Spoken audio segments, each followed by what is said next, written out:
Hello, my name is Jason Spanu, DJ Shine from WaveDNA, and today we're going to talk about the push script control for Liquid Rhythm.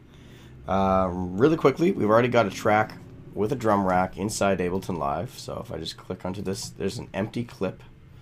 So there's basically nothing going on inside this clip. But there's some sounds and notes, so let's take a look at that. Over in Liquid Rhythm, we can see that we're basically looking at the exact same bit of information. Think of it like a clip editor on Stun, only with intelligent design. But for today, we're going to focus on how we use Ableton Live's push as an interface that's going to give us total control over all the same parameters that mouse and clicking and buttons and stuff would do, right? So I'm going to go into user mode.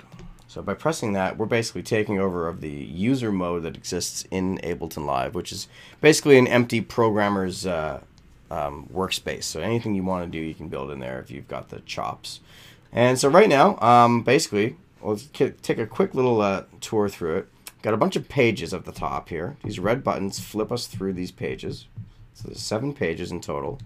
The first 2 are called arrange and view. Now these are the ones where you're going to have your copy, paste, delete functions, some major editing choices, and how you choose to zoom or look at various parameters. Okay.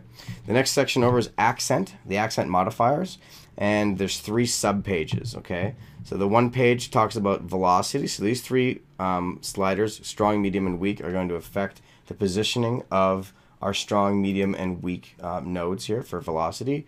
Also for the offset, so again, 3 different color shades. Are they going to take the information and shift based on the colors and the dials you choose? And shaper, which is what lets us pick basically slopes for how the information gets applied. Okay, and for each of them, there's an all knob as well. So no matter what I do, I can turn up all the velocities or shaping or all of the offsets all at the same time. Okay, the next page over is called the Groove Mover. Very simple, same idea. It's basically got all the same stuff that you're looking at on the Groove Mover, so you can actually cycle up and down your choices or type in the exact choice of which bar form family we're going to jump to. The Randomizer Tool is represented as well. In this case, we've got the 4 sliders of the Randomizer Tool there at the top here. Tapping turns them on and off, and then the dials will affect the dials, right? The fader position, right? And then good old-fashioned surprise me. That will create a randomized event. The tumbler is really super fun. Again, each of these 8 dials will dial in specific beat forms at certain locations in time. Let you shuffle through the choices that you can pick in the palette. So if I start tumbling through my palettes here, I'll have different choices that are going to be feeding the beat form sequencer and also be feeding my tumbler. So different ways of dialing in specific notes. All right, and the last section is the sequencer, and this basically is, again, our way of choosing palettes for the beatform sequencer and whether or not we'd like to cycle shift our beat forms 1/8 note to the left or to the right. So I can shift these notes left and right as well. Okay.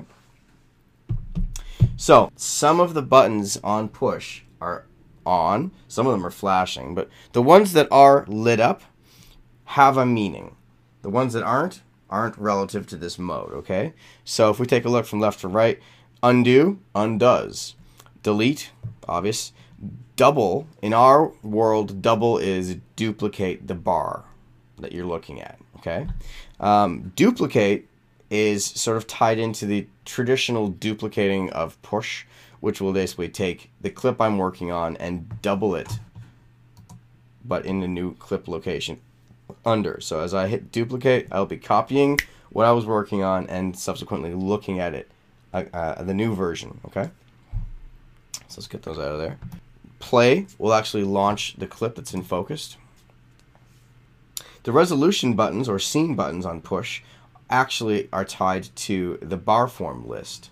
So if I just quickly hit number 5 here, I'll be putting this bar form into the track, and the same thing, that's these guys. So which bar form you're currently focused on is going to be lit up in green. Okay, and by holding shift, I'll have access to the next 8. So there's 8 buttons here, so 1, 2, 3, 4, 5, 6, 7, 8, and then by holding shift, I get 9, 10, 11, or 12 all the way through. Okay.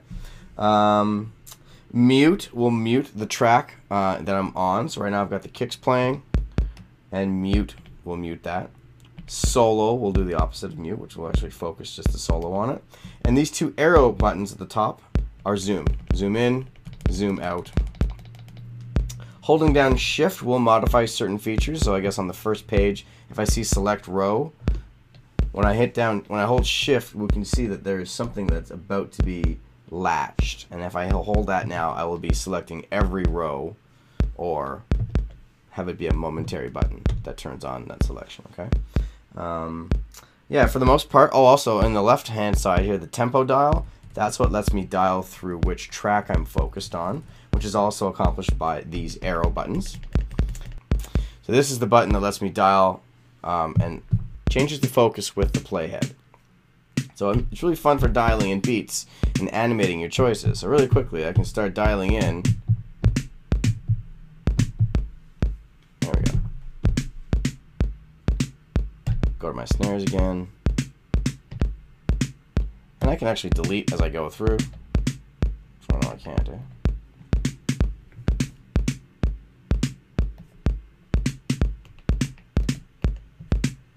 Cool. So I'm just going to quickly dial in some sounds here. I'm going to go to my hi-hat track here.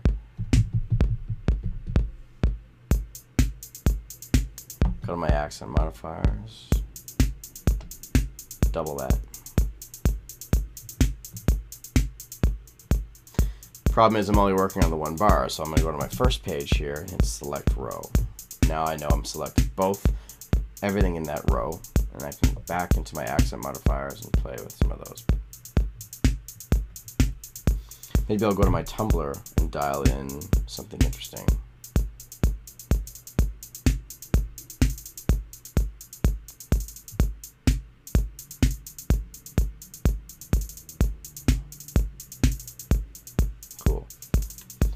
Same thing as I go up higher and lower. If I'd like to have select row be latched on, again, I'm going to go over to the first page and hit shift. You see that goes capitals? That means it's ready to be latched. Now, every track I go to, I'll be selecting both two bars, so I can dial in really quickly some more patterns, right?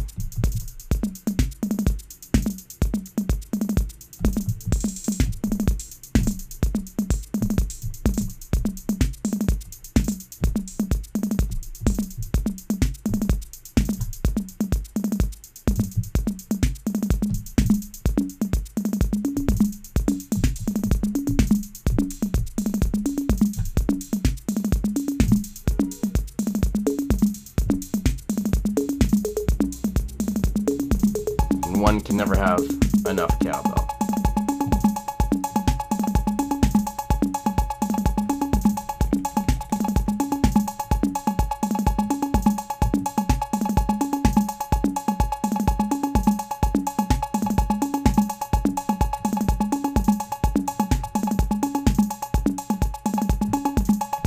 And in a moment I can flip back into push.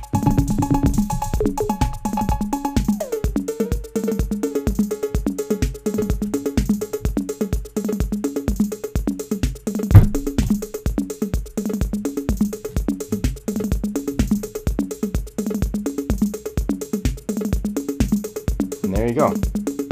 One more thing we didn't look at is on the side here, I'll be able to dial in and substitute the groupings.